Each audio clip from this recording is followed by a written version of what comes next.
What is the 25th Amendment? The amendment, ratified in 1967, created a legal mechanism for designating a head of state when the president is disabled or dead. It also formalized the historical practice for the vice president to permanently take over if the president dies or resigns. It also gives the president and Congress shared power to replace a vice president. Why was it written? Vice President Lyndon B. Johnson's ascension to the presidency after the assassination of President John F. Kennedy meant that for the 16th time the country had no vice president. And there was no tested way of dealing with a severe presidential illness. Johnson previously had suffered a heart attack, and the next two people in line to be president were the 71-year-old Speaker of the House and the 86-year-old President pro tempore of the Senate. Has it been used before?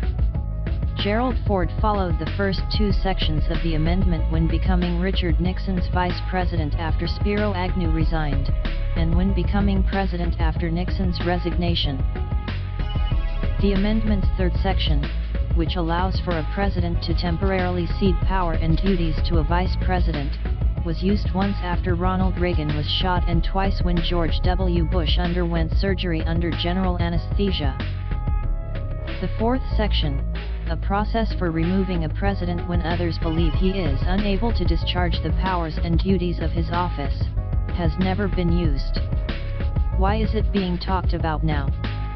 The amendment got new attention after President Trump's inauguration and has re-emerged as a top talker after some of Trump's controversial comments and actions, or because of inside reports about the workings of the White House.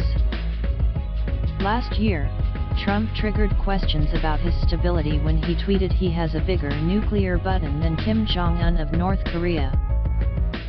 Michael Wolff's book Fire and Fury, published in January, painted a picture of a president not up to the job. It's not unreasonable to say this is 25th Amendment kind of stuff, Wolff said in NBC's Meet the Press appearance. In Bob Woodward's book, White House Chief of Staff John Kelly calls Trump an idiot.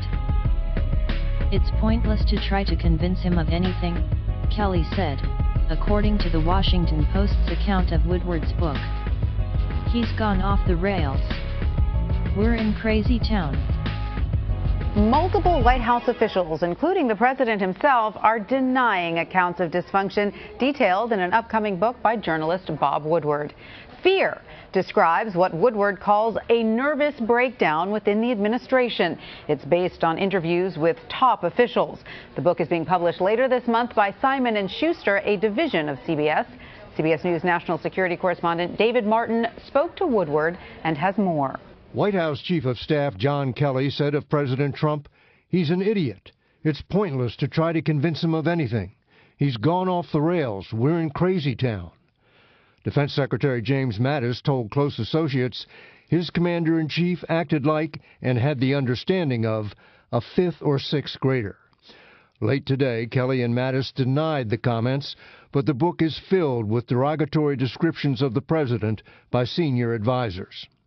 In an opinion piece, published by the New York Times, the anonymous author writes that senior Trump officials are working diligently from within to frustrate parts of his agenda and his worst inclinations. However, John Kelly denied any of that statements. How would the 25th Amendment be triggered?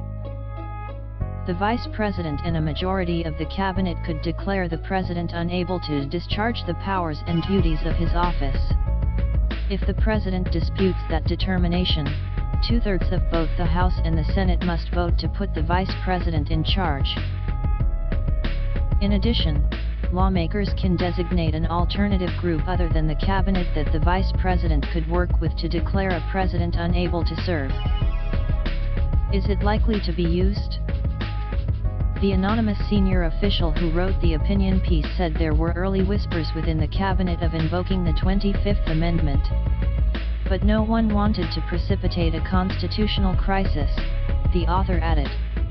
Instead, officials are trying to do what we can to steer the administration in the right direction until one way or another it's over. President Trump and other top officials deny saying many of the things that appear in Bob Woodward's explosive new book on the administration. Fear, Trump in the White House shows the president lashing out at high-ranking aides while staffers try to control Mr. Trump's impulses. White House Press Secretary Sarah Sanders says the book is full of, quote, fabricated stories, and said the president's approach through unconventionally always gets the results. Plus, Vice President Mike Pence has given no indication that he questions Trump's ability to be president.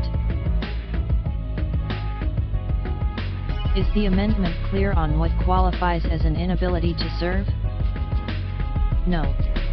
And Jay Berman, one of the Bay aides who worked on the amendment, said that was intentional.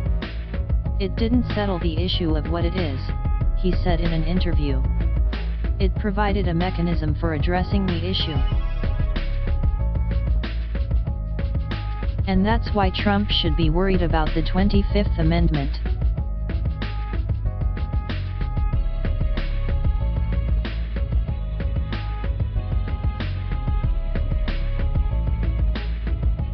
Please subscribe to support us.